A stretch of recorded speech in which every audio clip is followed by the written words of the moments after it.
Allez. Donc, la conférence, je voulais l'appeler l'anneau de Jeanne, la pucelle, fille de Dieu. C'était un peu long, donc j'ai un peu raccourci.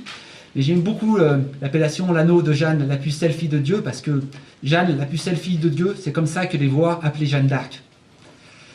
Lorsque l'anneau de Jeanne a été exposé à Charlieu cette année, voilà, ça sent mieux, près de chez nous, au mois de mai, j'ai commencé à m'intéresser sérieusement à lui, à cet anneau. Partager avec vous mes quelques recherches afin que vous connaissiez mieux sera ma joie. Je vous remercie par avance de votre écoute. Alors, un contexte historique de l'intervention de Jeanne d'Arc, c'est hyper résumé. Si vous avez tout raté les cours d'histoire dans votre enfance, c'est le moment de rattraper un petit peu. En cette fin du Moyen-Âge, les Anglais viennent en quelques années de prendre possession du nord de la France grâce à une bonne entente avec le duc de Bourgogne, Philippe le Bon. Donc, la partie rouge et rosée, c'est les Anglais. La partie bleue, c'est le camp dit français, dit des Armagnacs.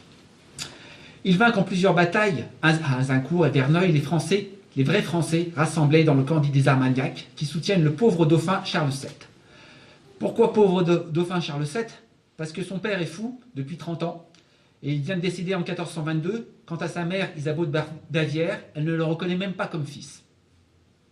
Beaucoup dans le pays ne se battent que pour leurs propres intérêts et pour les places à prendre auprès du roi anglais ou du dauphin Charles VII. Le pays est à feu et à sang, parce que des bandes de mercenaires et de bandits accomplissent leurs méfaits dans tout le royaume de France, livré plus ou moins à l'anarchie. Un odieux traité de Troyes a été signé en 1420 par le roi fou Charles VI et sa femme. Il donne le titre de roi de France au roi d'Angleterre. Nombreux, et parmi eux l'Université de Paris, espèrent que ce traité permettra de retrouver la paix dans le royaume, une fois que les derniers entêtés de Français du clan d'Armagnac ont reconnu la victoire du camp anglais. Toute la Normandie est déjà occupée. Toute? Non. Un village peuplé d'irréductibles normands résiste encore et toujours à l'envahisseur.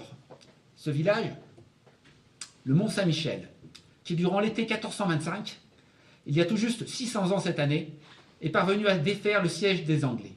La France prie résolument Dieu pour qu'il accorde le secours de l'archange Saint-Michel, afin que par son épée, il nous délivre du joug des Anglais et des malheurs du temps.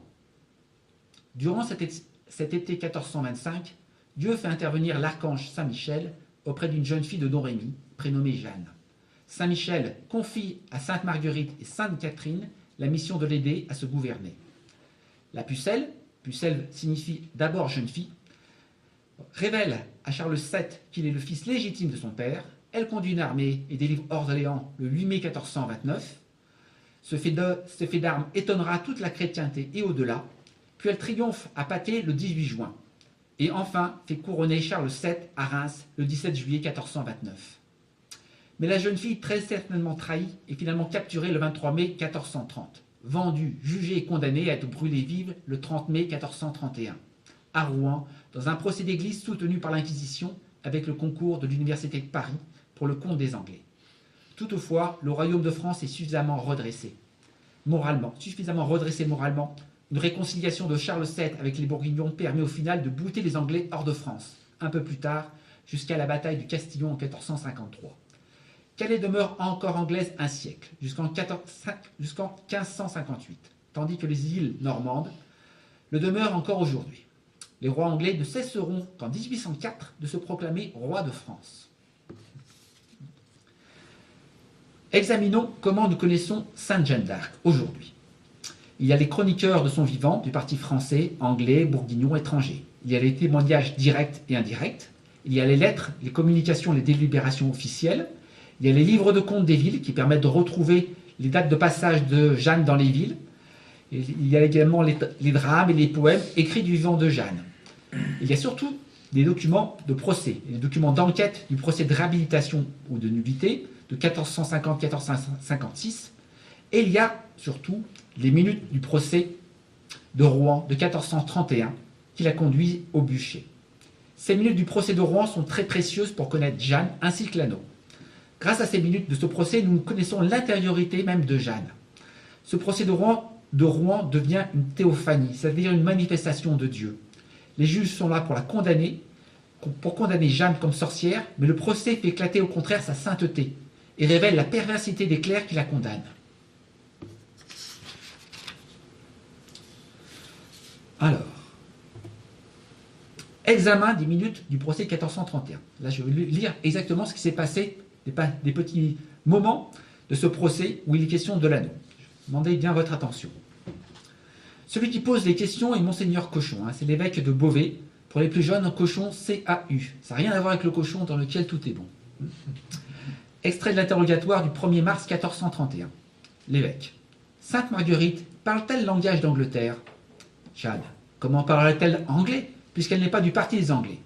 L'évêque. Sur leur tête, avec les couronnes, y avait-il des anneaux d'or ou autrement? Jeanne. Je n'en sais rien. L'évêque. Vous-même, n'avez-vous pas certains anneaux? Jeanne. Vous, évêque, vous en avez un à moi, rendez-le-moi. Les Bourguignons ont un autre anneau, mais montrez-moi cet anneau si vous l'avez. L'évêque. Qui vous donna l'anneau qu'ont les Bourguignons? Jeanne. Mon père ou ma mère. Il me semble qu'il y avait écrit les noms Jésus-Maria. Je ne sais qui les fait écrire. Il n'y avait pas de pierre, à ce qu'il me semble. Et l'anneau me fut donné en la ville d'Origny. Mon frère me donna un autre anneau que vous ayez, et je vous charge de le donner à l'église. L'évêque. N'avez-vous guéri personne avec l'un ou l'autre de vos anneaux? Jeanne. Jamais je n'ai guéri personne par le moyen des 10 anneaux. Second interrogatoire du 3 mars, 2 jours plus tard. L'évêque. Les bonnes femmes de la ville touchaient-elles leur anneau à l'anneau que vous portez? Jeanne. Maintes femmes ont touché à mes mains et à mes anneaux. Mais je ne sais point leur cœur et intention. Celui qui va poser maintenant les questions, c'est le licencié en décret Jean de La Fontaine. Il n'a absolument rien à voir avec le Jean de La Fontaine qui naîtra 2 siècles plus tard, qui est l'auteur de fables avec les animaux pleins d'esprit. Extrait de l'interrogatoire 17 mars 1431. La Fontaine. De quelle matière était l'un de vos anneaux, où il était écrit Jésus-Maria? Jeanne. Je ne sais proprement. S'il est d'or, il n'est pas de fin or. Je ne sais si c'était or ou laiton. Je pense qu'il y avait 3 croix et non autre signe que je sache, excepté Jésus-Maria. La Fontaine. Pourquoi regardiez-vous volontiers cet anneau quand vous alliez en fait de guerre? Par plaisance et par l'honneur de mon père et de ma mère, et moi ayant mon anneau en doigt et moi ayant mon anneau en main et en mon doigt, j'ai touché à Sainte Catherine qui m'a paru visiblement. La Fontaine. En quelle partie de la dite Sainte Catherine? Jeanne. Vous n'en aurez autre chose. Résumons et synthétisons. 2 anneaux sont évoqués ici dans les minutes du procès de Rouen. Et nous connaissons aussi un 3e anneau. Ce 3e anneau, c'est un petit anneau en or que Jeanne d'Arc a donné à Jeanne de Montmorency-Laval, la veuve de Bertrand de Guesclin, en s'excusant de ne pouvoir faire plus. Jeanne de Montmorency-Laval rassemble autour d'elle les fidèles à la mémoire de Charles V, grand-père de Charles VII, et les défenseurs du sol français contre les Anglais. C'est la veuve de Bertrand de Guesclin.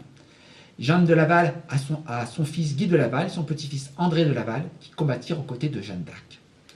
Le premier anneau évoqué est présent au procès, mais non décrit. Jeanne accuse Monseigneur Cochon de lui avoir pris cet anneau et elle demande de le récupérer pour le remettre à l'église. Si un homme d'église sait où Monseigneur Cochon a rangé cet anneau, qu'il m'écrive.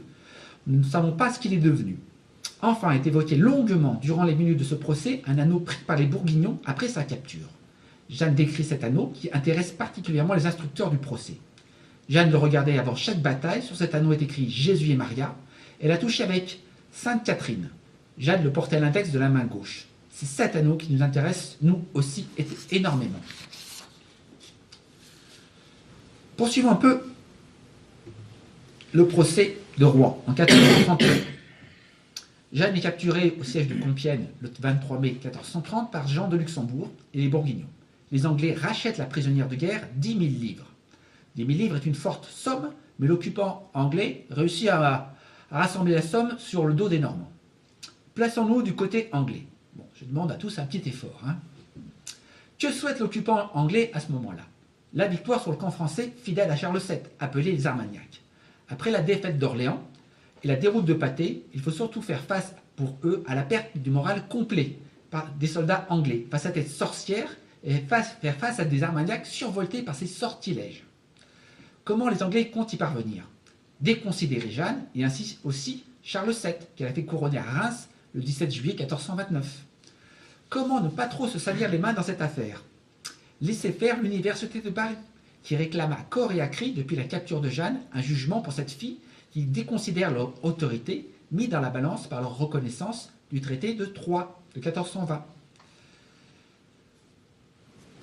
Alors, tués eux-mêmes, Jeanne déconsidérerait le camp anglais. Aussi, ils ont recours à l'université de Paris. Comment faciliter maintenant un procès d'église? Il faut prendre un juge qui convient, laisser faire tout en surveillant, financer largement tous les juges et assesseurs du procès, permettre quelques bons postes à ceux qui auront bien travaillé et menacer les récalcitrants. C'est de la base politique, mais c'est comme ça que ça se passe.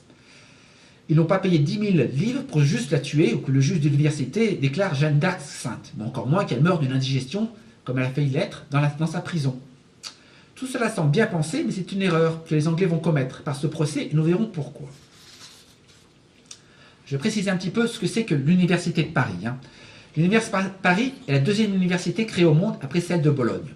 Ce sont des clercs, des hommes d'église, qui sont docteurs au sens docte, connaissance. Ce sont vraiment l'élite de la connaissance de la chrétienté. En 1429, l'université de Paris est une véritable autorité morale dans la chrétienté.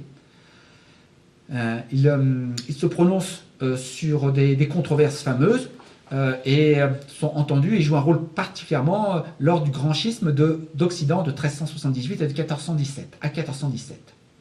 L'université de Paris se définissait elle-même comme le soleil radieux de la chrétienté. C'est l'alma mater. C'est une expression latine d'origine latine qui peut être traduite par mère nourricière de la chrétienté. L'université de Paris s'est immédiatement engagée pour 3 raisons contre Jeanne. L'université de Paris avait trouvé le fameux traité de Troyes comme remarquable, mais il écartait complètement Charles VII, et ça ne pouvait convenir à l'université de Paris. Donc Charles VII s'opposait lui-même frontalement à cette reconnaissance du traité de Troyes. L'université de Paris veut régner dans le débat intellectuel, ce n'est pas une jeune pucelle qui entend des voix qui va remettre en cause sa légitimité et son autorité. Et enfin, il y a une rivalité entre universités. Le procès de Poitiers, peu de temps avant, qui a légitimé Jeanne, pose problème à l'université de Paris, qui voit l'université de Paris qui s'apprête à naître le 28 mai 1431 comme rivale de leur autorité. Suite et fin du procès. Alors, c'est un petit peu technique, mais sachez qu'à partir des minutes du procès, 2 réquisitoires vont être élaborés. Focalisons-nous sur les points concernant les anneaux dans ces 2 réquisitoires. Dans un premier réquisitoire de 70 articles, il est indiqué à l'article 20, donc c'est des accusations à l'encontre de Jeanne, elle avait mis un sort dans ses anneaux, dans son étendard et dans les panonceaux, et pièces de toile qu'elle faisait porter par les siens. Le second réquisitoire, qui est un peu le condensé de ces 70 premiers articles, il y a l'article 6 qui dit « La première chose dont cet article fait un grief à Jeanne, c'est d'avoir mis dans ses lettres, sur son anneau et sur son étendard, les noms de Jésus-Maria. » Détaillons un peu les griefs. Dans l'article 20, dans les 70 articles, il lui reprochait elle avait mis un sort dans ses anneaux. Bon, on comprend, c'est une accusation de sortilège, mais bon, il n'y a aucun argument concret pour fonder cette accusation, mais c'est l'argument parfait pour la condamner comme sorcière. Le second réquisitoire, c'est un petit peu plus subtil. Elle est reprochée à Jeanne d'utiliser les noms de Jésus et Maria. Alors là, on ne comprend pas pourquoi ça serait une accusation, mais c'est un petit peu, je vais vous détailler ça. Donc Jeanne est du peuple, et les juges essayent de laisser entendre subtilement 2 choses. Que c'est une béguine et que c'est une idolâtre des noms de Jésus et de Marie. Alors, une béguine, en 1431, c'est une femme, le plus souvent célibataire ou veuve, appartenant à une communauté religieuse laïque, sans suivre une règle monastique et sans former des vœux perpétuels. Les autorités religieuses considèrent le béguinage comme un nid à hérésie, et ça a été condamné en 1311. Voilà, donc c'est un reproche un peu indirect. Et enfin, il lui reprochait d'être idolâtre des noms de Jésus et Marie. Là, il faut connaître, c'est un fait historique qui s'est passé juste quelques années auparavant. En 1427, Bernardin de Sienne, qui est franciscain, avait l'habitude de porter un panneau devant lui pendant ses sermons avec le monogramme du Christ, IHS. Et il aura à répondre de cela à une convocation du pape Martin V à Rome. Ses ennemis au sein de l'Église lui reprochent de ne pas coller au mot Jésus le mot de Christ, donc déconsidérer la mission de notre Seigneur. Et ainsi de ne pas le reconnaître Jésus comme le vrai Messie.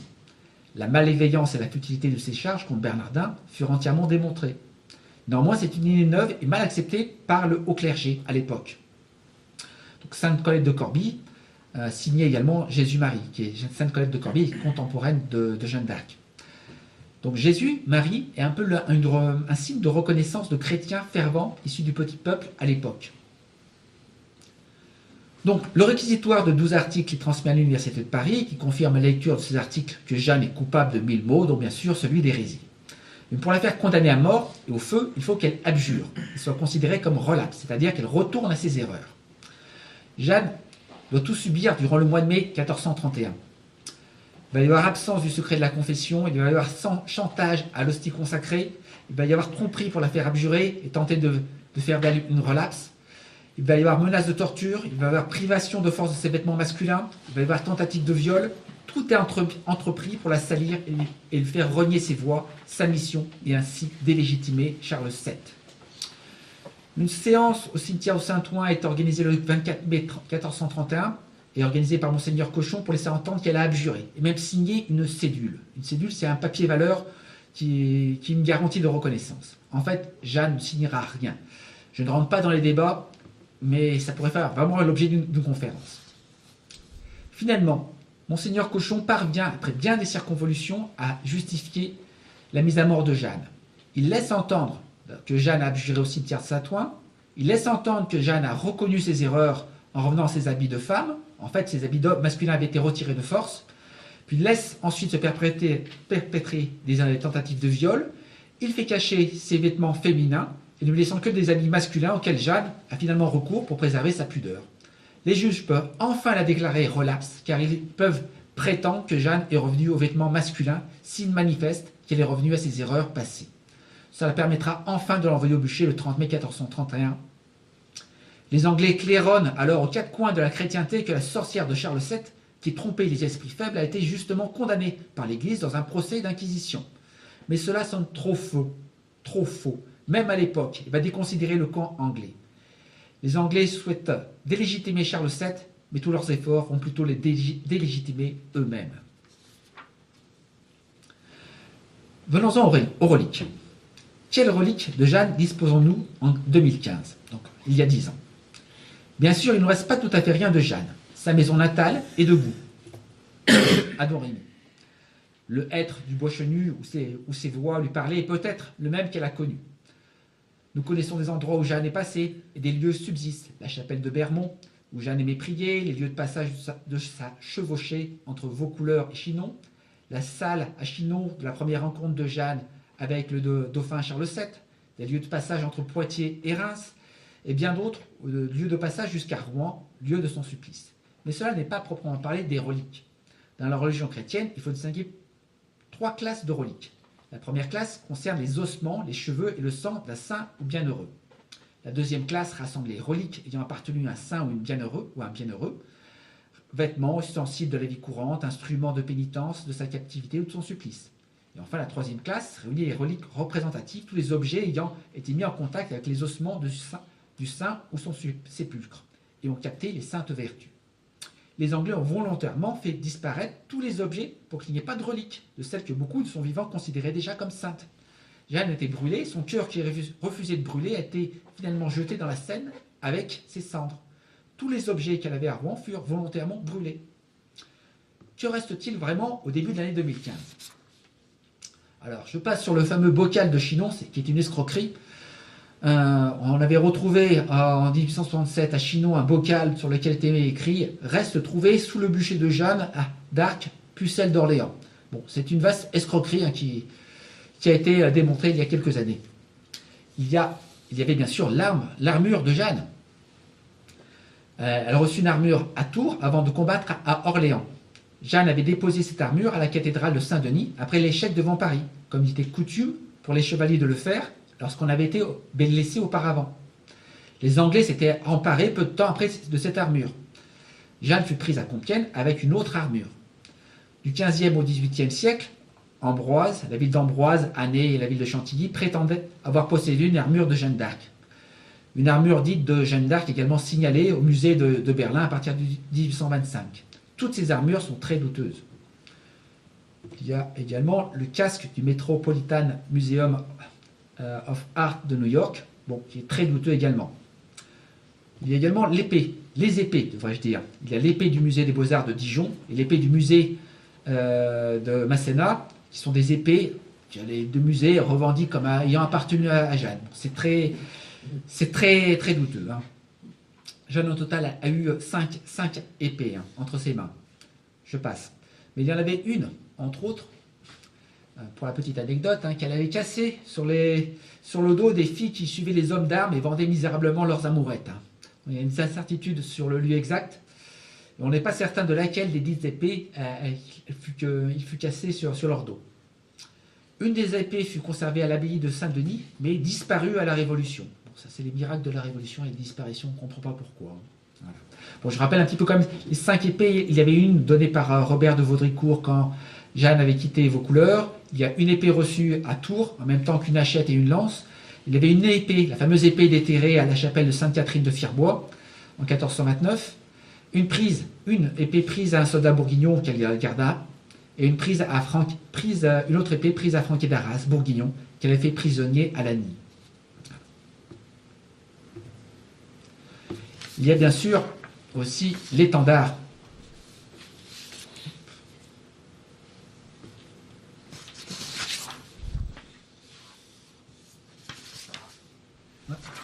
Oui. L'étendard de laine, brodé de soie, qu'elle préférait 40 fois plus à son épée. Il avait été pris, alors on pense que cet fameux étendard a été pris avant la capture de Jeanne à Compiègne, et il est perdu. Il y a une présence historique douteuse à Chantilly. Voilà. Alors on a pu reconstituer la bannière, il y a plusieurs reconstitutions qui ont été faites. C'est bonne chance que ce soit une longue épée. Celle-ci, je l'aime assez, parce qu'en couleur, on voit assez bien. C'est l'étendard que les voix lui avaient dit de peindre. Il y avait aussi les bannières des prêtres, le pénon, donc c'est des petits panonceaux, également un petit panonceau que Jeanne avait, mais bon, tout cela a été perdu. Il y avait les vêtements de Jeanne. On avait quelques vêtements de Jeanne encore conservés à Orléans au XVe siècle.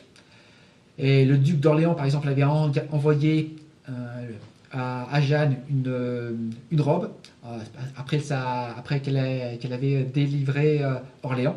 Donc tout ça, on n'en a pas de trace. Il y avait des chapeaux. Alors, un de ces chapeaux, donc Jeanne portait des chapeaux, et un de ces chapeaux était un chapeau bleu qui fut longtemps précieusement conservé par les oratoriens à Orléans. Il a été brûlé par les révolutionnaires en septembre 1792, en chantant à ça ira. Aucune trace des autres chapeaux. Il y avait une médaille qui fut frappée en son honneur après qu'elle eut fait sacrer et couronner le roi Charles VII à Reims. Cette médaille qui existait encore au XVIIe siècle, qu'est-elle devenue? Elle est également égarée. Il y avait le portrait. Alors, de son vivant, Jeanne a vu un dessin d'elle réalisé par un Écossais. Nous ignorons ce qu'est devenu ce dessin. Les croquis de Clément de Fauquenberg, greffier du Parlement de Paris sous la domination anglaise, furent réalisés du vivant de Jeanne, mais sont complètement fantaisistes, car il n'a jamais vu Jeanne, tout simplement. Alors, dernièrement, une fresque ancienne recouverte a été retrouvée à Bermonde en 1997. On voit deux femmes représentées. L'une des deux pourrait être Jeanne d'Arc, mais c'est qu'une hypothèse. Nous avons également la croix que Jeanne avait sous les yeux au bûcher, qui est conservée à Pont-Saint-Pierre dans l'Eure. Nous avons également une vingtaine de lettres dictées par Jeanne, dont 3 seulement portaient sa signature. Une lettre écrite depuis Moulins et envoyée aux habitants de Riom, le 9 novembre 1429, et 2 autres lettres écrites aux habitants de Reims, en 1430. En 2015, il ne nous reste donc pas de reliques connues de Jeanne.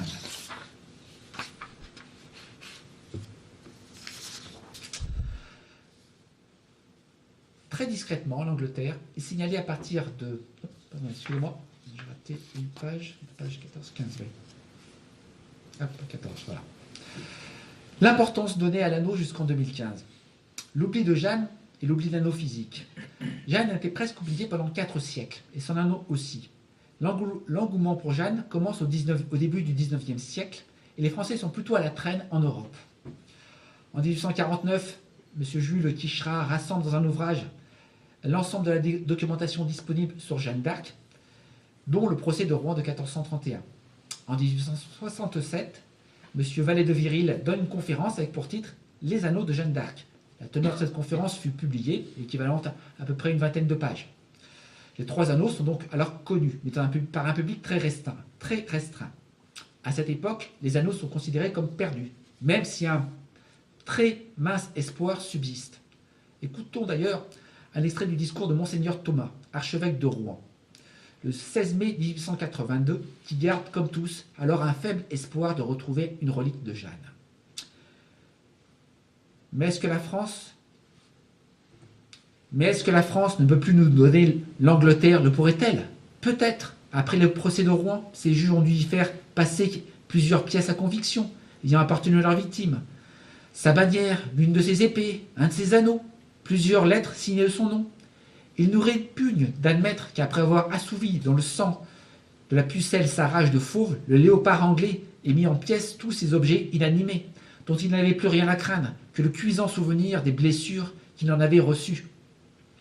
Aussi, pouvons-nous espérer que, de ce côté, à un moment donné, la Providence nous réserve de consolantes surprises. L'Angleterre est entrée dans ce mouvement historique dont Jeanne d'Arc, en France, est l'inspiratrice. Faisant taire son amour-propre national, elle étudie à son tour, au foyer de lumière créé par les érudits français, celle que, dans un moment de délire et de répit, elle a condamnée.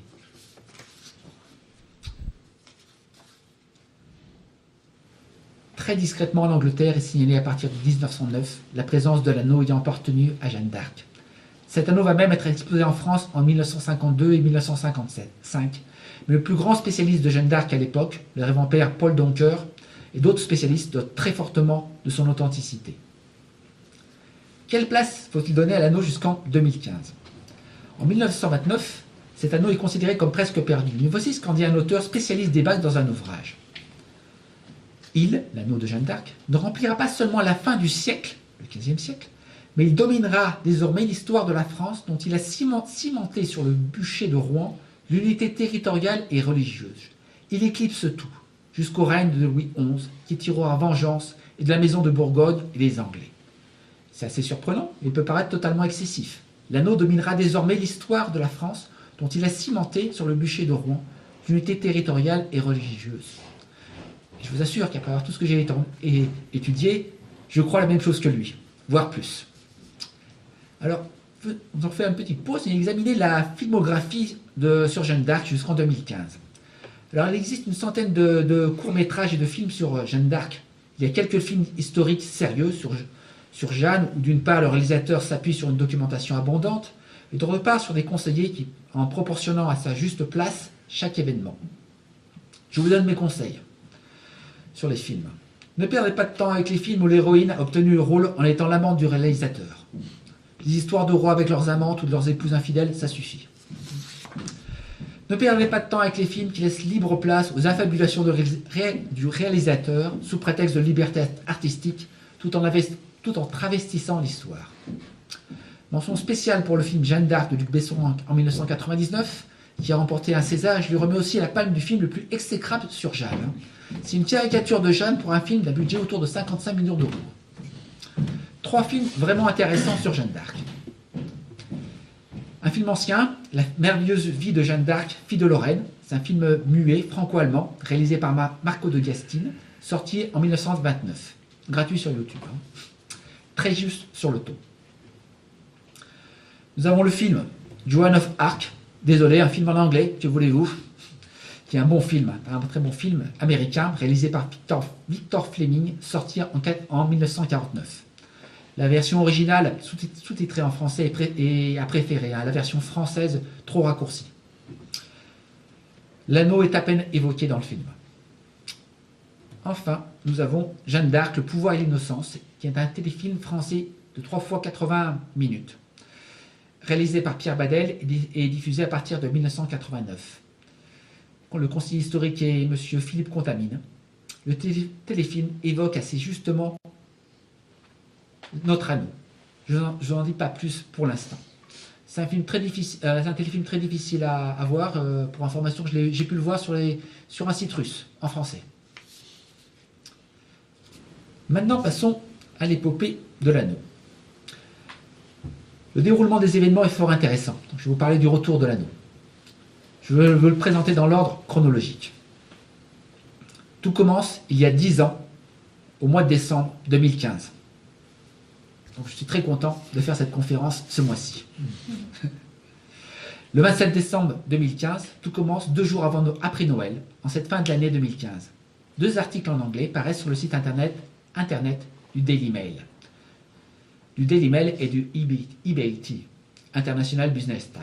Ils annoncent que la maison de vente aux enchères Timeline Auction organise une vente d'un anneau ayant appartenu à Jeanne d'Arc. Le lendemain, le 28 décembre 2015, un article est publié en français par le site d'information en ligne russe Sputnik.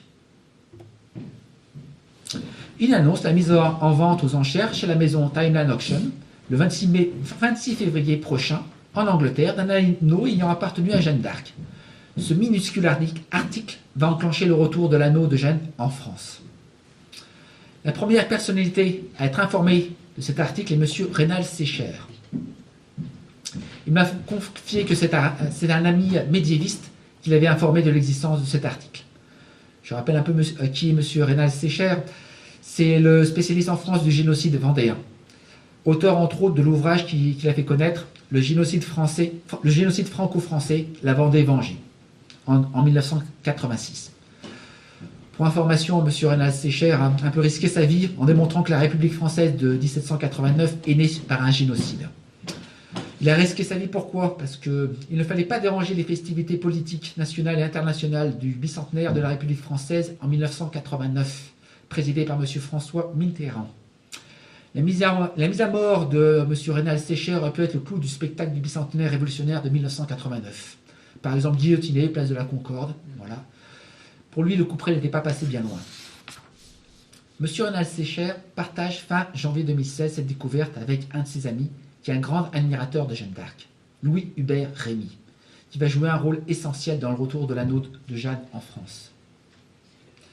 Louis-Hubert Rémy, c'est le fondateur des Amis du Christ roi de France, spécialiste de l'école antilibérale. Il ne cesse de publier et de republier des auteurs de l'école contre-révolutionnaire. C'est l'auteur, entre autres, de nombreux ouvrages, dont celui-ci, dont ces deux-là, Jésus-Christ, roi de France, et également La vraie mission de Sainte Jeanne d'Arc, Jésus-Christ, roi de France. Louis-Hubert Rémy s'est également fait connaître parce qu'il a beaucoup travaillé et beaucoup recherché la fameuse triple donation. La fameuse triple donation du 21 juin 1429. Ça pourrait faire également l'objet d'une conférence. Je ne rentre pas dans les détails sur cette fameuse triple donation. Louis-Hubert Rémy n'en croit pas ses yeux quand il voit cet article sur la vente de l'anneau de Jeanne. Il fait un tour de la presse mondiale et française. Quasiment personne n'en parle, alors que la vente a lieu dans un mois. Ce qu'il ne verra pas tout de suite, c'est que l'information a été mise en ligne sur un autre site en français, un seul site en français dans le monde, celui du Quotidien du Peuple. Tout le monde connaît le Quotidien du Peuple? C'est déjà un journal les plus lus au monde. C'est le journal officiel du Parti communiste chinois. Voilà. Donc nous sommes fin janvier 2016, et pour être informé en français qu'un anneau de Jeanne d'Arc, ou un soi-disant anneau de Jeanne d'Arc, est bientôt en vente, il faut lire Sputnik ou le Quotidien du Peuple. Louis-Hubert Rémy se dit qu'après tout, ce silence de la presse est peut-être une belle opportunité, car cela fera peut-être moins de concurrence pour l'achat, parce qu'il est hors de question que l'anneau ne retourne pas en France. L'occasion est trop belle. Aucun média, aucun site en France n'a signé l'information. Dieu est avec nous. Louis-Hubert Rémy avertit un de ses bons amis, M. Roch de Coligny, qui tient un cabinet de haute expertise à Paris, et qui est lié en plus par sa mère à la famille de Jeanne d'Arc. Il ne se fait pas prier pour enquêter immédiatement sur le sujet. Il est spécialiste des objets du Moyen-Âge, et il confirme très rapidement tout le sérieux de l'annonce, autant que de l'anneau. Louis-Hubert Rémy multiplie les prières. Il récite les litanies de Sainte Jeanne d'Arc. Il demande messe sur messe. Et se dit que s'il parvient à acquérir l'anneau, il demandera l'expertise de Dieu. Un miracle réalisé par l'agneau. Il a justement un ami très malade qui partage sa foi et son engouement et demandera à Dieu de le guérir par l'anneau en le touchant. Mais pour l'instant, il faut réunir un budget, car même si l'anneau est mis en vente à un montant faible, entre 10 000 et 14 000 livres, soit un peu moins de 20 000 euros, ça devrait augmenter. 10 000 livres, vous avez entendu, ça vous rappelle quelque chose. C'est sans doute de l'humour anglais, c'est le prix que les Anglais avaient racheté Jeanne d'Arc. Louis-Hubert Rémy est sûr que les prix vont s'envoler. Louis-Hubert Rémy et Roch de Coligny trouvent chacun une personne pour apporter une somme d'argent, chacun 200 000 euros. Mais il y a un problème pour s'accorder sur la propriété et l'usage de l'anneau après. Dimanche 21 février 2016. La vente est à la fin de la semaine. Louis-Hubert Rémy prie et surveille aussi les prix en chair en ligne. Les montants annoncés s'envolent. Louis-Hubert Rémy se dit que l'anneau va leur échapper. Qui en France pour acheter cet anneau avec suffisamment de foi et suffisamment de moyens financiers? Louis-Hubert Rémy ne voit qu'une seule personne en France. Philippe de Villiers. Philippe de Villiers, catholique, vendéen, créateur du Puy de Fou en 1977, ancien préfet, ancien député parlementaire, qui dirige à l'époque le parti politique Mouvement pour la France, et qui a publié tout récemment, à l'époque, le roman de Jeanne. Le roman de Jeanne d'Arc. Voilà. Revenons dans le passé. 21 février, ce même 21 février 1431, démarrent les séances du procès de Rouen. Il n'y avait pas eu moyen pour le camp des Français rassemblés autour des Armagnacs de surenchérir sur les 10 000 livres de rançon exigés par les Bourguignons pour récupérer Jeanne. Pas deux fois. Nous allons retrouver ce maudit argent qui était de devoir le donner cette fois-ci aux Anglais pour récupérer cet anneau. Le lendemain, 22 février 2016. Faute d'être parmi les amis de Philippe de Villiers, Louis-Hubert Rémy connaît bien un avocat réputé qui travaille avec lui, et en plus connaisseur du sujet, maître Jacques Trémollet de Villers. Jacques de Trémollet de Villers vient tout juste de publier un ouvrage le mois précédent qui s'appelle « Le procès de Rouen ». Il est alors président en plus de l'Association universelle des amis de Jeanne d'Arc. Jacques Trémollet de Villers découvre abasourdi cette annonce de mise aux enchères de l'anneau de Jeanne d'Arc pour la fin de la semaine. Jacques Trémollet de Villers contacte immédiatement Philippe de Villiers, qui découvre avec le même étonnement l'existence de cette vente aux enchères ce vendredi.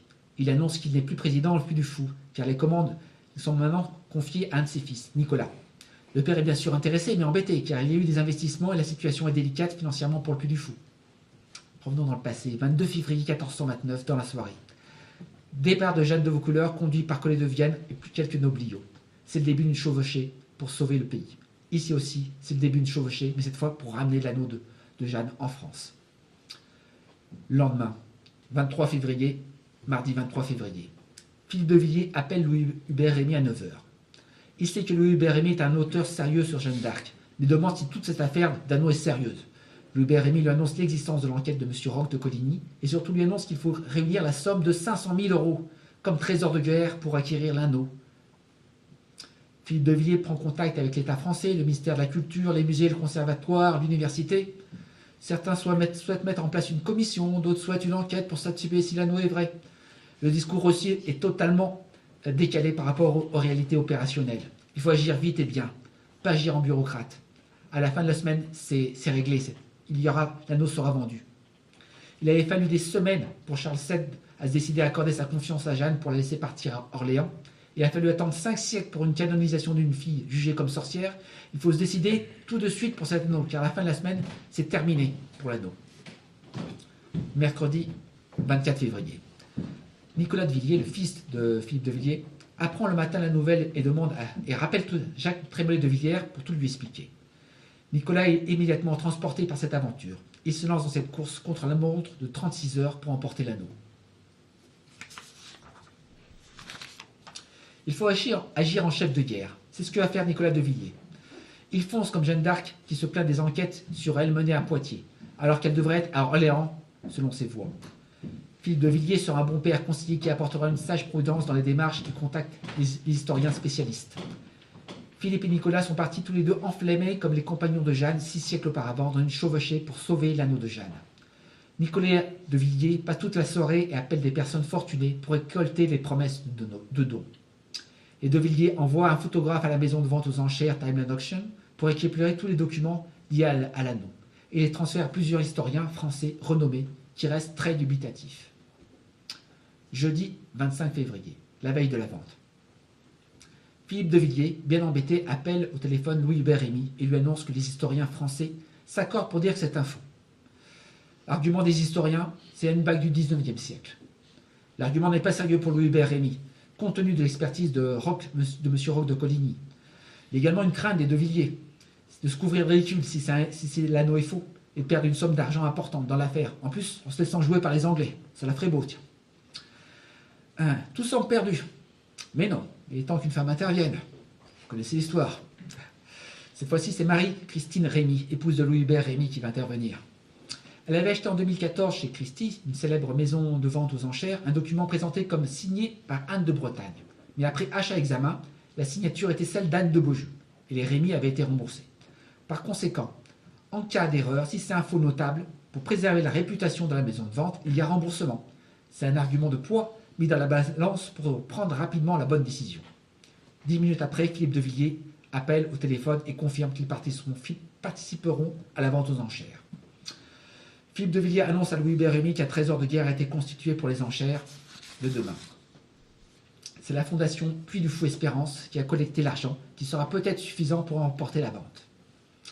À grand renfort d'appels eux-mêmes relayés, Nicolas de Villiers est parvenu à lever la somme exacte de 397 026 € de promesses de dons. Il s'engage à ne pas dépenser ce montant, quelle que soit la tournure de l'enchère le lendemain. Vendredi 26 février, la vente aux enchères débute chez Tamla Auction à midi par le commissaire-priseur Timothy Warnocott. Quelques-uns en France savent ce qui se joue et prient le ciel. L'ami malade de Louis-Hubert Rémy avouera qu'il ne s'est jamais senti aussi mal ce jour-là. Est-ce que la France va passer à côté de cette formidable opportunité de ramener une relique de Jeanne sur les terres qu'elle a défendues avec une ardeur inégalée? L'enchère va durer et l'angoisse est au maximum dans le camp français. Nicolas de Villiers suit en visioconférence la vente avec son avocat qui lui est dans la salle des ventes. C'est maître Alexandre Terrasse du cabinet Edwin Cook qui représente le Puy du Fou pour les enchères. Il est aussi le représentant habituel de l'État français pour ce genre d'affaires. Les acheteurs viennent du monde entier, présents par téléphone comme Nicolas de Villiers. Très vite, les enchères s'envolent. La stratégie retenue de laisser les enchères s'essouffler et de se découvrir au dernier moment. Les acheteurs abandonnent un à un. L'enchère atteint alors les 200 000 livres, autour de 300 000 €. Quand il ne reste qu'un acheteur, le bijoutier Paul Doctors, directeur de Berganza, 6 à Hatton Garden à Londres, la rue des bijoutiers. C'est le moment d'intervenir. Effectivement, il n'est pas question qu'un bijoutier anglais s'empare de cet anneau. L'adversaire ne veut pas lâcher. Nicolas rajoute 2 fois 10 000 € par téléphone sans trop savoir exactement s'il est encore dans son budget. La chance lui sourit, la providence intervient. L'avocat qui représente le Puy du Fou est aussi celui qui est du gouvernement français. L'autre acheteur le sait. Il perd peut-être confiance, craignant des poches étatiques trop profondes pour lui. Il pense qu'il est en face l'État français. Mais ce n'est pas le cas du tout. Il laisse la main à 240 000 livres. Le marteau frappe, adjugé vendu. L'avocat coupe la ligne et doit signer immédiatement des papiers. Tous les papiers officiels sur le champ, car c'est la règle. Pendant 20 minutes, Nicolas de Villiers attend la confirmation de la victoire, inquiet du montant des taxes qui vont s'ajouter mécaniquement au prix de la vente. L'avocat le rappelle enfin et annonce le prix. Toutes taxes comprises, 397 026 €. La somme exacte, exacte à l'euro près, de toutes les promesses de dons récoltées. Nicolas de Villiers est totalement sous le choc. Bouleversé, son avocat n'en revient pas lui-même. Dans le camp français qui a suivi de près l'affaire, c'est un immense soulagement. Parmi les papiers signés immédiatement, il y en a un qui indique que l'acquéreur s'engage à le montrer aux comités d'experts historiques avant de quitter le Royaume-Uni. Petit rappel historique, 26 février 1429. Il y en a d'autres qui priaient dans leur fort intérieur ce 26 février. C'était le compagnon de Jeanne qui l'accompagnait dans sa chevauchée jusqu'à Chinon. Il priait pour ne pas se faire mauvaise rencontre et emmener Jeanne la Pucelle à Chinon. Il devait, ce 26 février, celle qui priait quand même le mieux, c'était Jeanne, et elle était heureuse. Elle avait convaincu ses compagnons de quitter et de s'arrêter à Auxerre pour communier, et c'était la première messe depuis leur départ de Vaucouleurs. Ses amis qui l'accompagnaient furent soulagés de quitter Auxerre sans mauvaise rencontre. Mardi 1er mars, rencontre de Louis-Hubert Rémy, Jacques Trémollet de Villers et Philippe de Villiers. Bon, ils ne s'est jamais rencontrés tous les trois ensemble jusqu'à présent. Que faire de l'anneau? Pour les De Villiers, il faut que l'anneau soit présent au Puy du Fou. Pour Louis Hubert Rémy, il faut que l'anneau soit présent pour la France. Louis Hubert Rémy souhaite qu'une place de choix soit donnée à l'anneau afin qu'il rende aux Français leur esprit de catholique et de français. Rappeler les saints de France depuis les premiers chrétiens arrivés en Provence. Pour Louis Hubert Rémy, l'anneau revenu est un miracle de la Providence. Il faut une église reliquaire qui rappelle les pages de l'histoire de France. C'est son idée qui va être retenue par les De Villiers. Que fait pendant ce temps Nicolas De Villiers? Son avocat l'a averti que des papiers ont été signés et que l'anneau ne pourra pas sortir du Royaume-Uni immédiatement. Le Conseil national des arts anglais, le Arts of Council of England, va retenir l'anneau en Angleterre au motif qu'il est un trésor national. Vendredi 4 mars, Nicolas De Villiers n'y va pas par quatre chemins. Il faut que l'anneau quitte au plus vite l'Angleterre, car sinon, il risque de ne jamais rentrer en France. Il prétexte une séance de photos avec l'anneau de Jeanne dans Londres. L'administration anglaise lui impose des gardes du corps qu'il parvient à décrocher. Il file vers l'aéroport où un petit avion avec lequel il est venu est prévenu pour partir au plus tôt. Il donne le feu vert à son équipe en France. La presse est prévenue et l'attendra sur le tarmac français. Après presque 600 ans passés en Angleterre, l'anneau de Jeanne d'Arc est de retour sur le sol français. Les médias s'échauffent, c'est le buzz. L'anglicisme est de circonstance, exceptionnellement. La France entière apprend la nouvelle et beaucoup vibrent de joie avec le Puy du Fou. L'anneau est présenté le soir aux bénévoles au Puy du Fou. Et beaucoup de femmes touchèrent l'anneau de Jeanne, tout comme les femmes touchèrent cet anneau sur Jeanne presque 6 siècles auparavant. Pour une d'entre elles, ce moment va bouleverser sa vie, mais nous y reviendrons plus tard. Pour la presse française, à quelques exceptions, c'est un torrent de sarcasme, de ricanement et d'incrédulité. Les universitaires spécialistes de Jeanne montent aussi au créneau contre l'authenticité de l'anneau. Pour la population française catholique ou simplement patriote, le retour de l'anneau est vécu comme un moment de grande joie. Jeanne est vraiment de retour parmi nous. 4 mars 1429, fin de la chevauchée aussi pour Jeanne qui arrive enfin à Chinon. Mais ce n'est pas si simple. Il faut encore convaincre pour rencontrer le dauphin Charles VII, puis ensuite parvenir à le convaincre de lui confier une armée. Mercredi 9 mars 2016. Le Conseil national des arts anglais réclame par téléphone à Nicolas De Villiers l'anneau. Il s'agit d'un trésor national anglais. En effet, selon le droit anglais en application du règlement européen, de la Convention internationale de l'UNESCO, les biens historiques d'une valeur supérieure à 41 600 livres doivent faire l'objet d'une demande d'export-licence, certificat de libre circulation, lorsque le bien doit quitter le territoire anglais, y compris pour un pays membre de l'Union européenne. L'anneau ne pouvait pas quitter le territoire britannique sans une autorisation que Nicolas De Villiers n'a pas. Les Anglais semblent être dans leur bon droit. Si on veut, car les Anglais disposent de l'anneau par un fait initial infractionnel, le vol. En quittant la France et en emportant avec lui l'anneau de Jeanne d'Arc, le cardinal Henri Beaufort, en 1431, est devenu receleur de la bague ainsi volée, et donc exporté illégalement la bague dans un contexte évident d'occupation du territoire français par une puissance étrangère. Les Anglais avaient tout fait pour qu'aucune relique de l'héroïne demeure. Toutes les affaires de Jeanne avaient été brûlées, même son bol dans lequel elle mangeait en prison. Et le cœur de Jeanne qui refusait de brûler fut jeté à la Seine tout chaud, et battant encore avec ses cendres. Si les Anglais mettent pas, par exemple, la main sur un ordre écrit lors du procès de Rouen qui ordonne de détruire tous les objets ayant appartenu à Jeanne, les Anglais risqueraient d'appliquer cet ordre pour respecter la loi et détruire l'anneau. Ces Anglais sont capables de tout et entendent la loi comme ils veulent. Nicolas De Villiers appelle le ministère de la Culture en France et le ministère des Affaires étrangères. Personne ne veut l'aider. Au contraire, l'État français le somme de rendre l'anneau pour ne pas générer un incident diplomatique. Vendredi 18 mars, cela se gâte. 2 officiers de Scotland Yard, la police anglaise, débarquent dans le bureau de Nicolas De Villiers et réclament l'anneau. Nicolas De Villiers indique qu'il est égaré. En fait, il est caché, bien sûr. Scotland Yard signale que son refus d'obtempérer va durcir la position du camp anglais. La guerre va-t-elle être déclarée pour un anneau volé par les Anglais et racheté péniblement par les Français? Dimanche 20 mars, une cérémonie d'hommage a été organisée par les De Villiers, ouverte à tous, et qui a lieu le 20 mars 2016, à 14 h dans la cour du château du Puy du Fou, pour fêter en grande pompe le retour de l'anneau en France. Environ 5000 personnes seront présentes. Au milieu de nombreux prêtres de la tradition, Cette foule partagera une grande joie de voir l'anneau revenir parmi eux. C'est la France éternelle qui rend hommage à Jeanne. Jacques Trémollet de Villers, présent dans la tribune d'honneur, lui dit bien « Jeanne est un pont entre la terre et le ciel ». Je passe un petit peu sur toutes ces cérémonies du 20 mars. Mais il y avait la levée du drapeau républicain. Oma se fera péniblement lors de cette cérémonie, car elle était visiblement coincée. Et cela amusera les spectateurs royalistes présents, qui verront un signe de la providence et un signe d'un avenir peut-être radieux. Et également un affaiblissement du régime. Faisons le point de la situation au soir de ce jour du retour de printemps, le 20 mars 2016.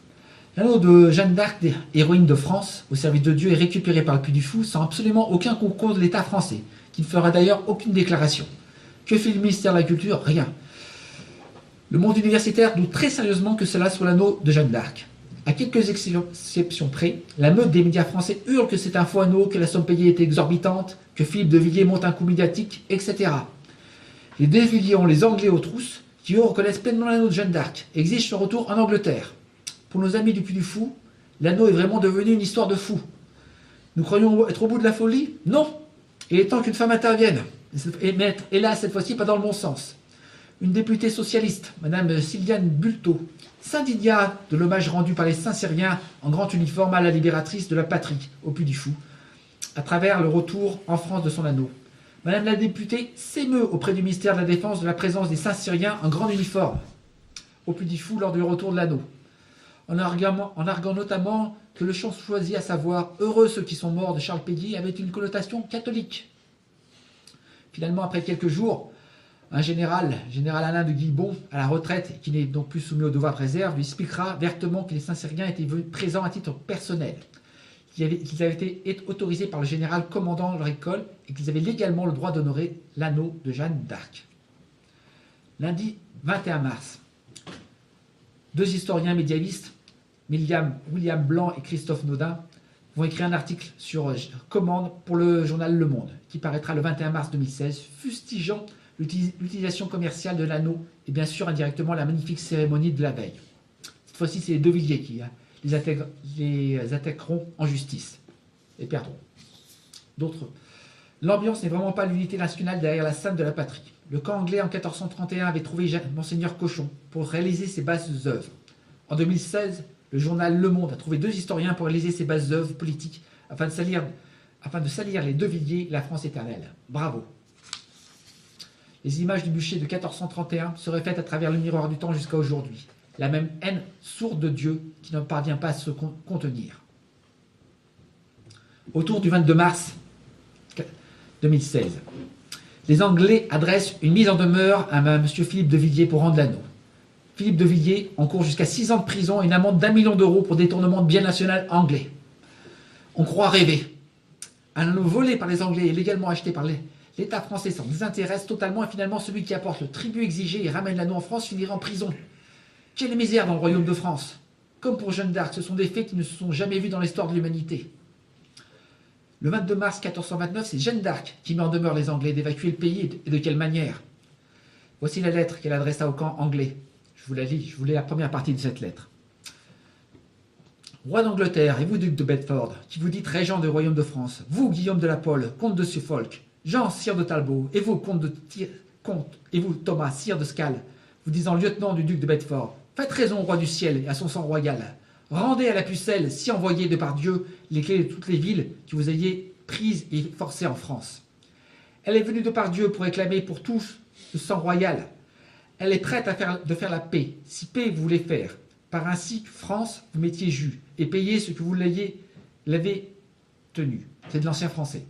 Et vous, archers, compagnons de guerre, gentils et vilains, qui séant être devant la ville d'Orléans, allez-vous-en, au nom de Dieu, en votre pays. Et si ne le faites, attendez les nouvelles de la pucelle, qui vous ira voir brièvement à votre grand dommage. Roi d'Angleterre, si ne le faites, ah donc, je suis chef de guerre, en quelque lieu que je vous atteindrai, et vos gens en France. Je les ferai ici, veuille ou non veuille, et partir, veuille ou non veuille. Et s'ils ne veulent obéir, je les ferai tous oxyre. Et s'ils veulent obéir, je les prendrai à merci. Je suis venu de par Dieu, le roi du ciel, pour tous vous bouter hors de France et détruire de mon corps avec tous ceux qui voudraient porter offense d'armes, malengin et trahison ou autre dommage au roi de France. Mais en 2015, ce sont les Anglais qui mettent en demeure les héros français qui ont ramené l'anneau de Jeanne en France. Que faire pour se sortir de cette situation inextricable, avant que les douanes françaises soient sollicitées par leurs homologues britanniques? Les avocats sont durement consultés. Un procès médiatisé serait une bonne idée pour régler nos comptes avec la perfide Albion. Philippe de Villiers finira-t-il emprisonné dans la sinistre tour de Londres? Plusieurs avocats sont consultés. Et finalement, la solution de s'adresser à la reine d'Angleterre, Élisabeth II, semble être le seul recours pour sortir de cet imbroglio.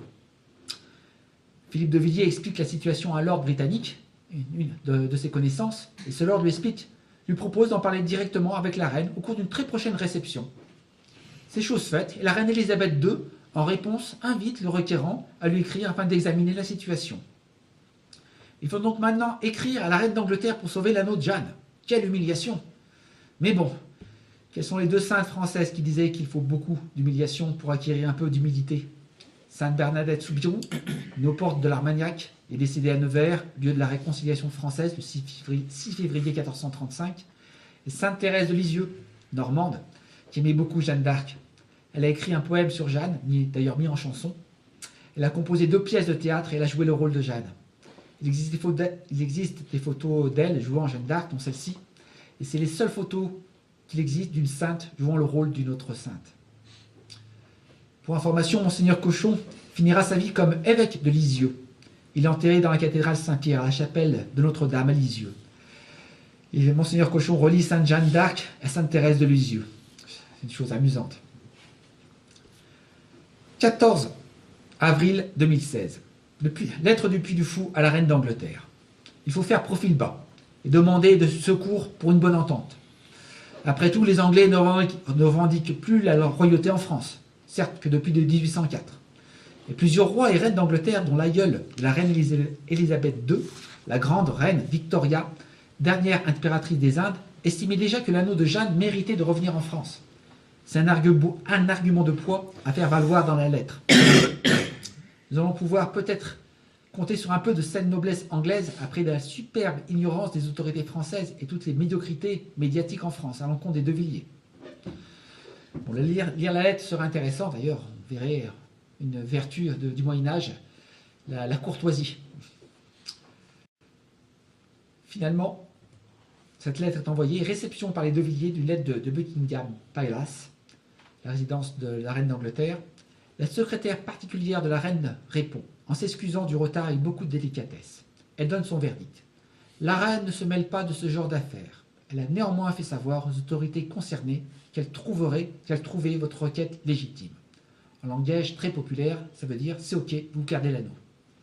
La population anglaise, dans son ensemble, était très favorable à ce que l'anneau de Jeanne demeure en France. Cela paraissait légitime aux Anglais que les Français veuillent le conserver. 3 mai 2016, réception par le Puy du Fou de la licence d'exportation du Royaume-Uni. L'anneau de Jeanne reste en France. Philippe de Villiers remercie le camp anglais et la reine. 2 déclarations de Philippe de Villiers rapidement. Pour ce moment-là, en s'adressant à la reine, je lui dis merci du fond du cœur.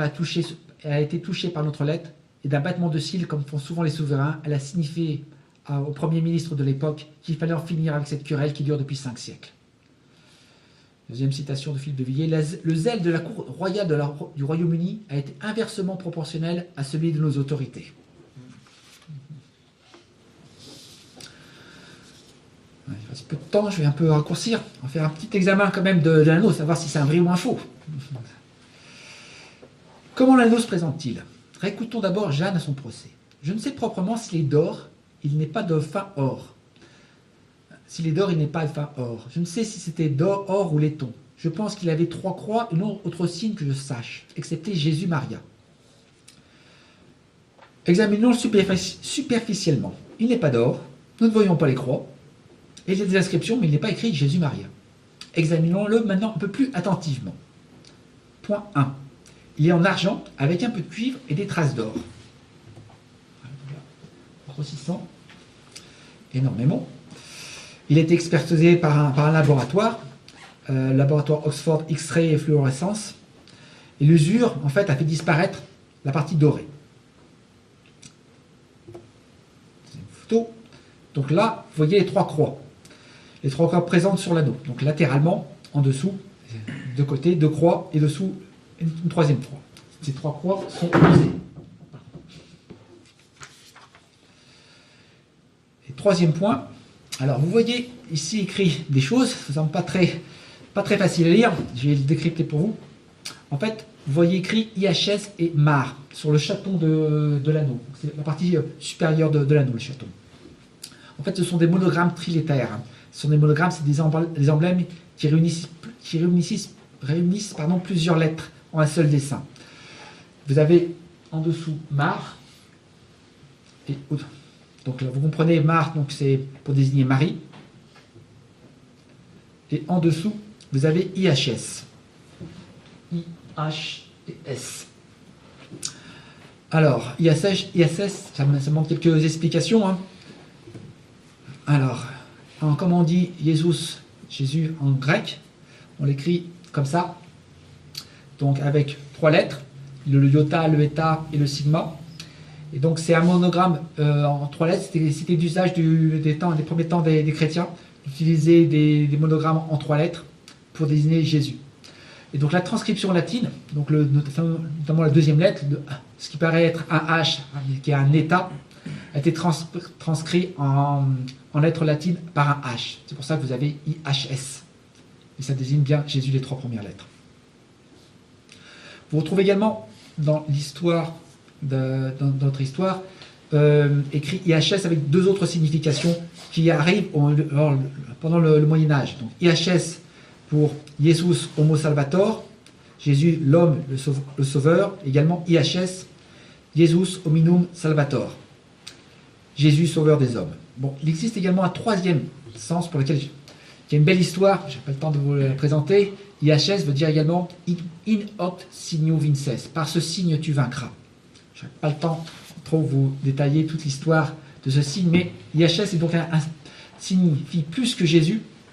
C'est aussi un symbole de victoire militaire qui est aussi un appel à la croix, une invitation à se surpasser pour aller vers Dieu.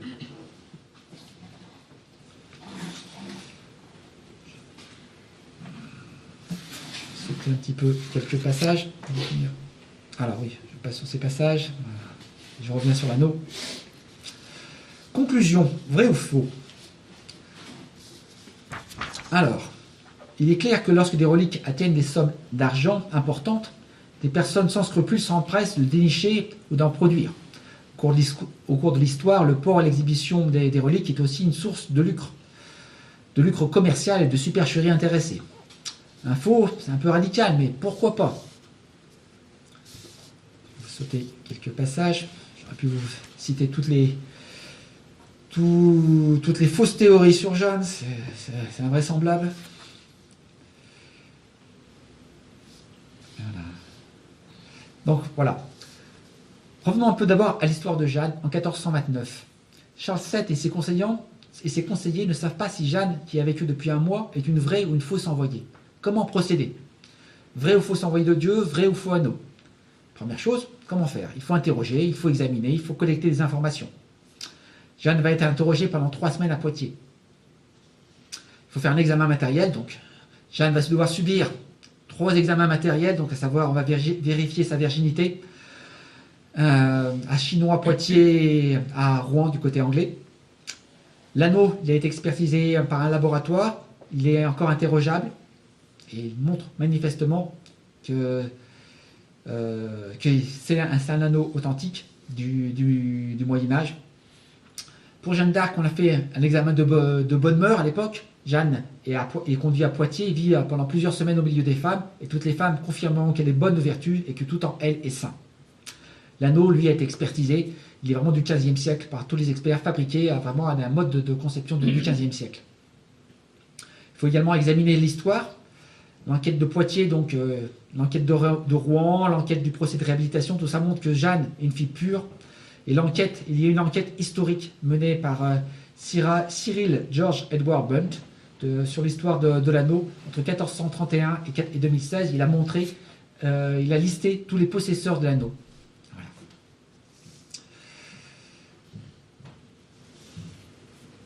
Voilà. Mais bon, Louis Rémy souhaitait avoir un signe de Dieu. Il souhaitait que l'anneau guérisse son ami pour être sûr que ce soit un vrai anneau. On le comprend. Mais son ami ne va pas pouvoir se faire soigner par l'anneau parce qu'il va décéder le 21 mars de l'année 2016. Mais Dieu avait déjà donné un autre signe. Et le signe que Dieu avait donné, c'était le 4 mars 2016. Quand il fut touché par plusieurs personnes, il fut touché par Madame Sonia Drapeau, qui était une puy-folaise, c'est ainsi qu'on appelle les dames qui travaillent au Puy du Fou, qui était alors totalement athée, et qui témoigna avoir vécu une expérience mystique au contact de l'anneau, et une conversion spirituelle totale. Dans son ouvrage, Madame Sonia Drapeau, dans son ouvrage Convertie par l'anneau de Jeanne d'Arc, elle dira que le simple fait de toucher cette relique a provoqué en elle une transformation intérieure profonde et immédiate, puis plusieurs de sa personne de sa famille. Ce phénomène de conversion en chaîne a renforcé la dimension extraordinaire de l'événement. Par ailleurs, cela rappelle que les reliques peuvent servir d'intermédiaire dans l'expérience de la foi. Sainte Jeanne d'Arc intercède par l'anneau pour convertir. Madame Sonia Drapeau est venue à Charlieu cette année avec l'anneau de Jeanne. Je me suis permis de lui dire que je la considère un peu comme l'étendard de l'anneau de Jeanne d'Arc.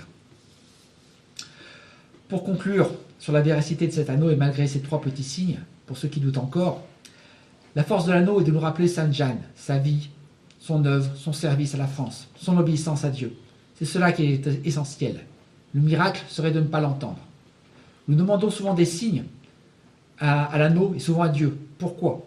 Pour être sûr avant de prendre une lourde décision qui va inévitablement exiger de nous que nous réformions positivement notre vie afin de l'accorder avec la volonté de Dieu.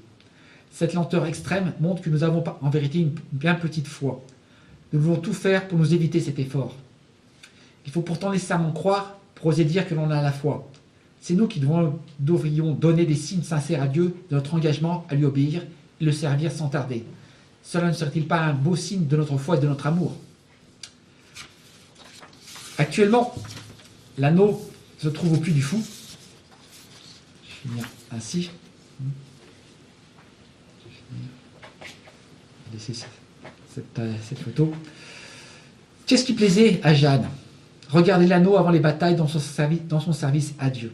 Regardons-le et faisons de même, et que ce regard porte des fruits. Actuellement, avec un simple billet d'entrée pour le Puy du Fou, il est possible de voir l'anneau à la renaissance du château. Bon.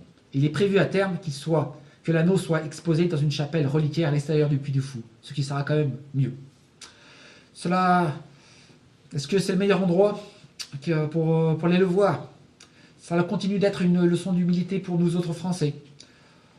Ou est-ce que l'anneau pourrait être mieux placé aujourd'hui entre un régime révolutionnaire anti-chrétien, des descendants royaux peu fiables et bien faibles dans la foi, et une fausse église qui éclipse la vraie église.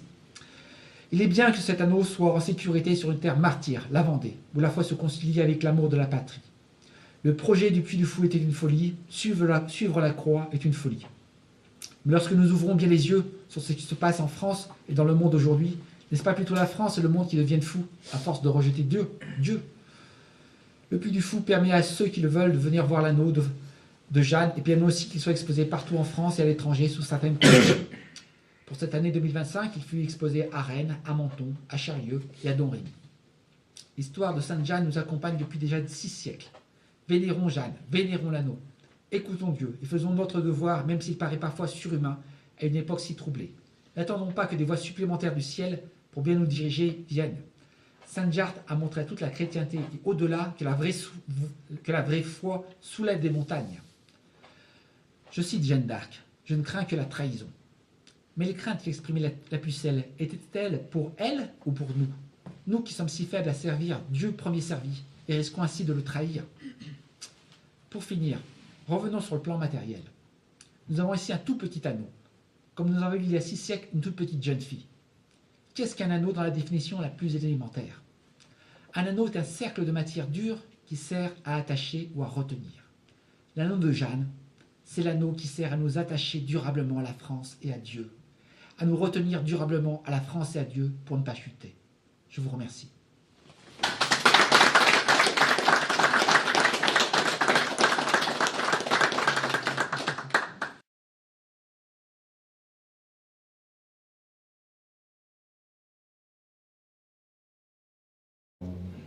Alors, c'était Monsieur Hasson en Angleterre qui l'avait hérité. Et quand on cherche dans l'héritage de cet anneau, on revient au fameux cardinal qui était présent et qui avait jugé Jeanne d'Arc à Rouen, le cardinal anglais, à Rouen. Voilà. Et donc on a bien toute la traçabilité de l'anneau. Et cet anneau, alors Monsieur Hasson expliquait que son père, bon, c'était connu dans la famille, on a l'anneau de Jeanne d'Arc, bon, mais voilà. Quand il était enfant, il jouait avec sa petite sœur, et sa petite sœur mettait l'anneau de Jeanne d'Arc pour jouer les Jeanne d'Arc. Voilà.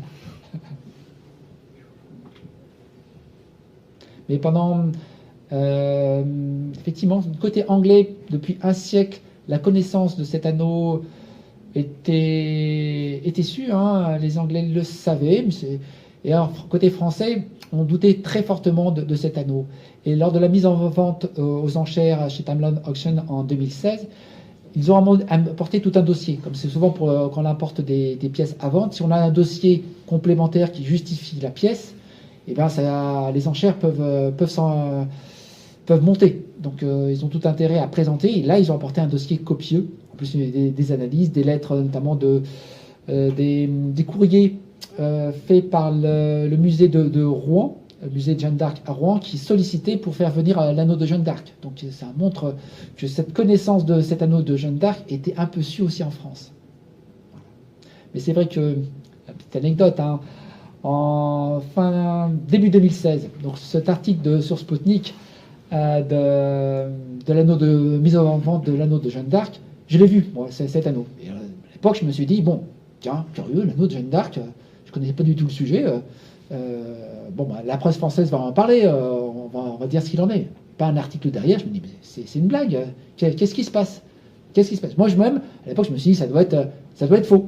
Ça doit être faux. Ça ne peut pas être l'anneau de Jeanne d'Arc, vu que personne n'en parle. Et en fait, si. Parce que c'est quoi le rayonnement de Jeanne d'Arc dans le monde? Le rayonnement de Jeanne dans le monde est énorme. Hein. On ne mesure pas comment. Alors, même pour les Anglais.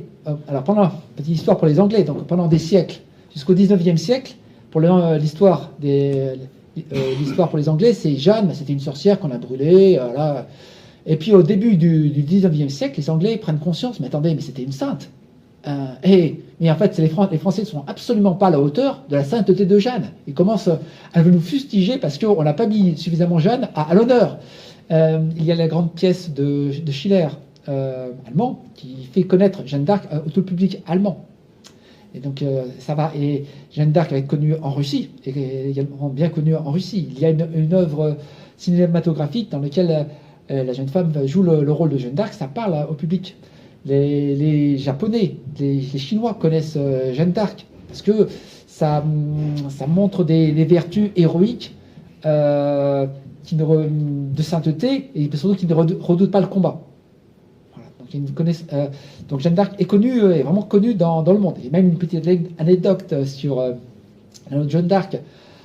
C'était un Chinois, je ne me souviens plus de son nom, mais qui avait une grande culture. Il disait, tiens, il voyait un papier officiel français, il disait, tiens, vous avez mis Jeanne d'Arc en haut. Il avait confondu la Marianne avec Jeanne d'Arc. Pour lui, c'était évident que ça devait être Jeanne d'Arc, qui devait être en tête sur les papiers français.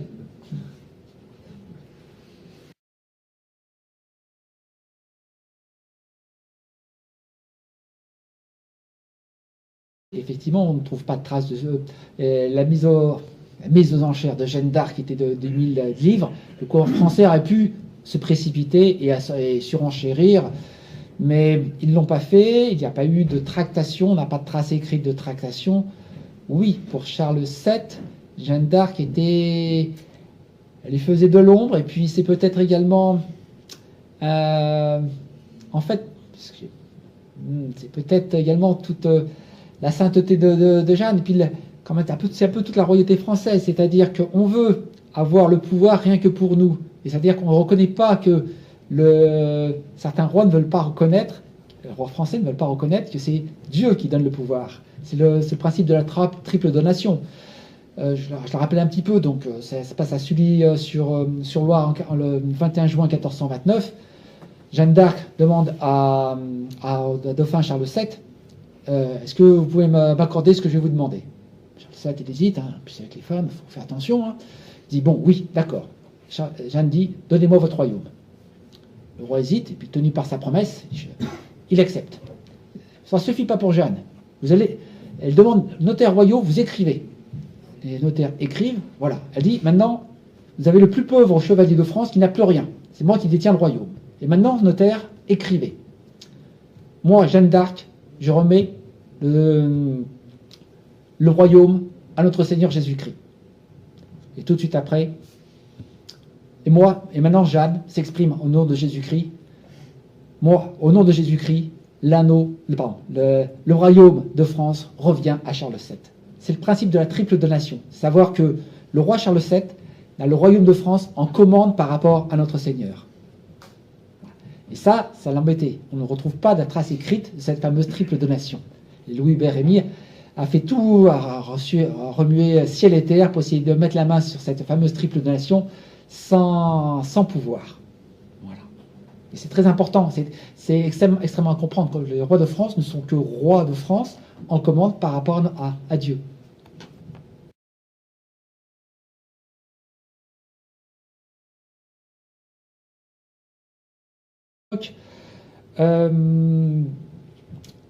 Alors, Jeanne d'Arc vient...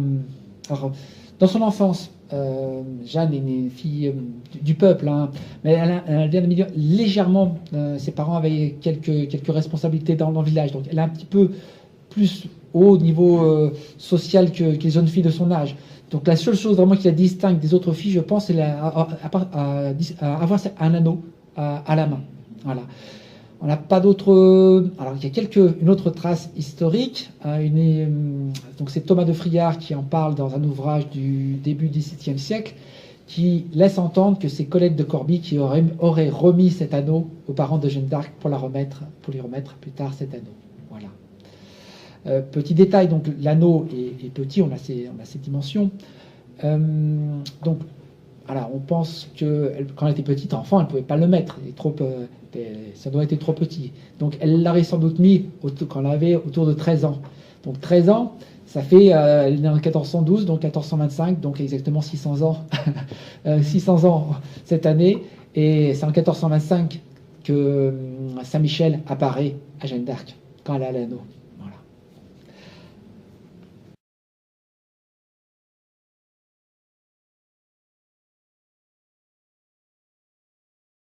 Alors, il est visible donc au Puy du Fou, mais il voyage partout en France, là où il remplit certaines exigences du Puy du Fou pour être exposé. Donc, on a eu une grande chance à ce qu'il soit exposé à Charlieu. Il faut prendre une assurance pour le déplacer. Il faut prendre une surassurance également. Bon, il y a beaucoup de frais si vous voulez faire exposer l'anneau de Jeanne d'Arc. Donc, il faut plutôt profiter des expositions locales à droite ou à gauche où il est. Sinon, on peut venir le voir au Puy du Fou. Et on peut le toucher? Je ne crois pas. Je ne crois pas. Et on peut essayer. Mais quand il est venu à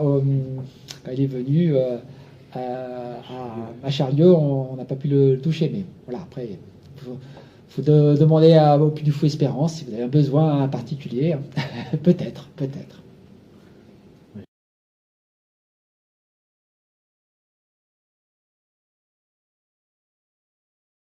On est plus ou moins sûr. Non, enfin, c'est très douteux, ces deux épées qui sortent. Je ne vais pas dire du mal des deux musées de Dijon et de Nice, mais c'est vrai que ces épées sont très douteuses. Alors, effectivement, c'est des petites épées qui laisseraient entendre que c'est peut-être des épées de femmes, mais c'est plus que douteux en termes de traçabilité, on n'a pas grand-chose. Et elles sont où? C'est à Dijon, tu disais? Une à Dijon et une à Nice. À Nice. Et une qui a été cassée sur le dos des filles qui suivaient les soldats. Voilà.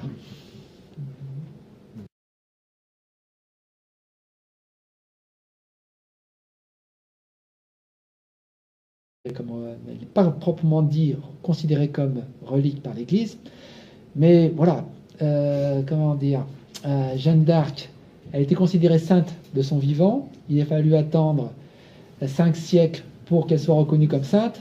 Bon, peut-être que l'anneau sera considéré comme relique dans 5 siècles. Voilà. Et bon, voilà, il y a des petits signes de la Providence qui ont montré que je crois que c'est l'anneau de Jeanne. Voilà.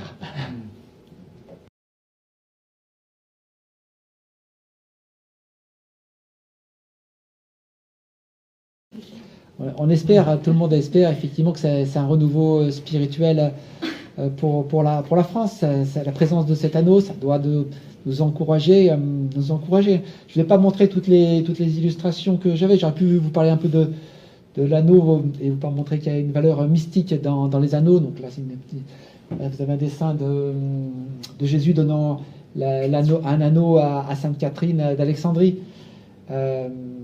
Voilà, et puis bien voir que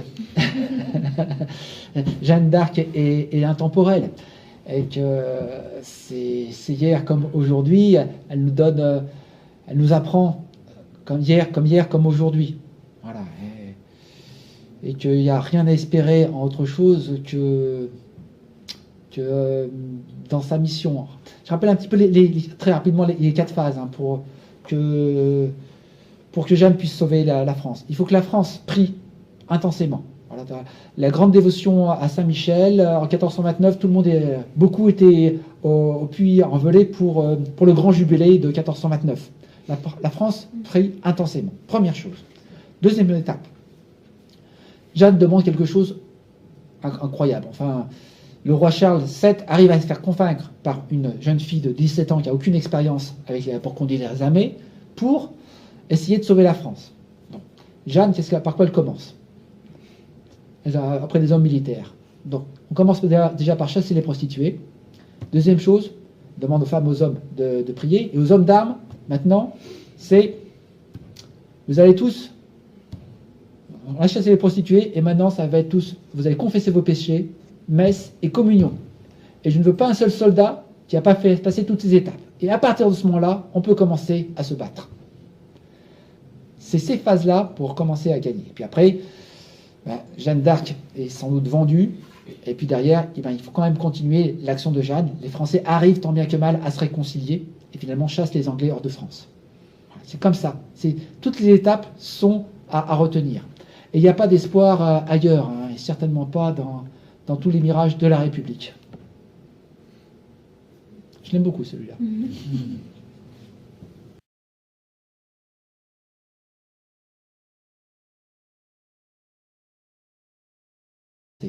On n'est pas d'accord du tout sur la vraie mission de Sainte Jeanne d'Arc. Tout dépend si vous avez la foi chevillée au corps ou pas. Et la vraie mission la mission de Jeanne d'Arc, pour moi, ne s'arrête pas au sacre à Reims. Ça, c'est vraiment ce que tente de laisser entendre le camp royaliste, entre autres, parce que, oui, ils n'ont rien fait derrière pour la sauver. Mais, comment dire, on a une jeune fille qui vient de nulle part, de Don Rémy, qui vient sauver la France. C'est pas bon, maintenant tu m'as bien servi, et on met sur le côté. Elle dérange à partir du sacre de Charles VII à Reims. Elle commence à déranger par les courtisans. Elle commence à prendre trop de place. Donc on fait tout pour l'écarter.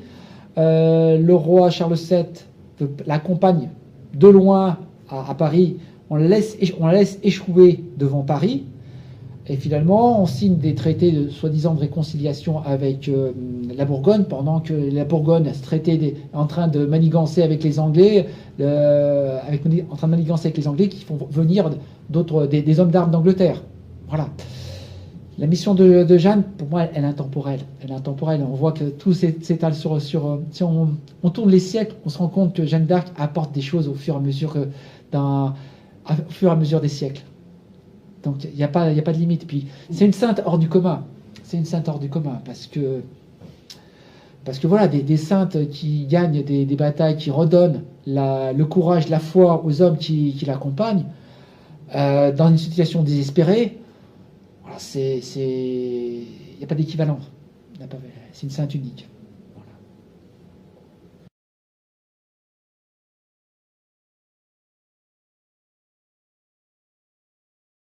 Alors c'est les grandes disputes du XIXe siècle entre les républicains et le camp catholique.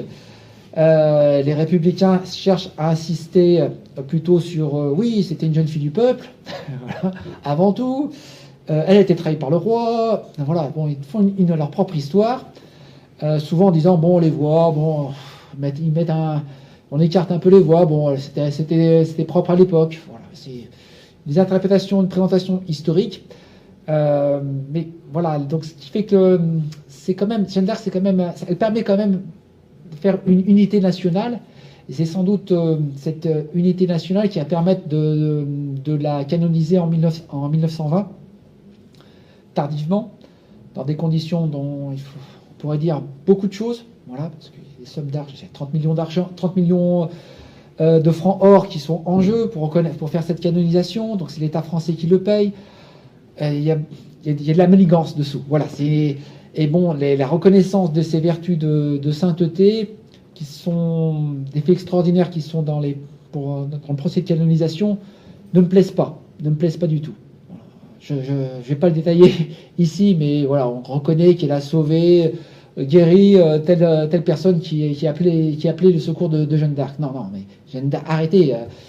C'est pas parce qu'une dame a appelé Jeanne d'Arc à Lourdes que ça fait peut-être un fait extraordinaire, mais l'extraordinarité de Jeanne d'Arc, c'est tout autre chose. Voilà. Ça manque pas de fait extraordinaire avec Jeanne d'Arc.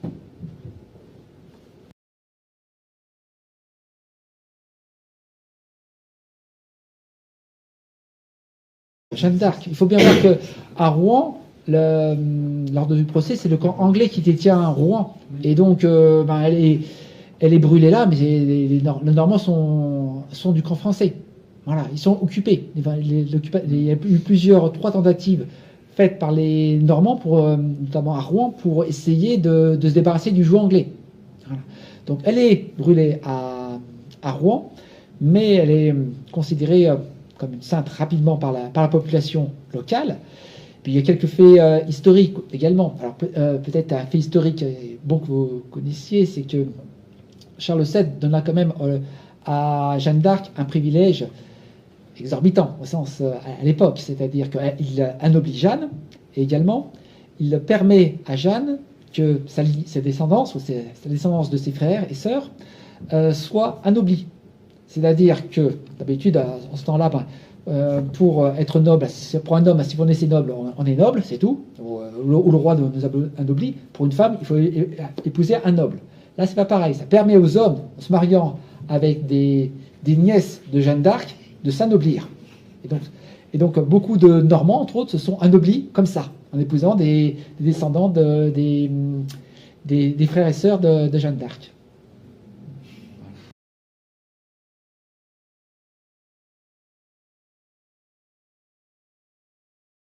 Elle avait principalement 2 frères, mais après elle avait aussi des sœurs. Elle avait une sœur, Catherine. Voilà, et elles allaient ensemble à la chapelle de Bermond, prier ensemble le samedi. Oui, elle avait une sœur qui est sans doute décédée. Alors, on n'a pas de traces, mais effectivement pendant l'épopée de Jeanne d'Arc. Voilà.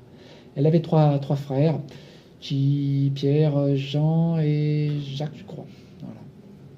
Voilà, et donc on a la descendance. On retrouve Georges d'Eperlanos avait épousé une descendante des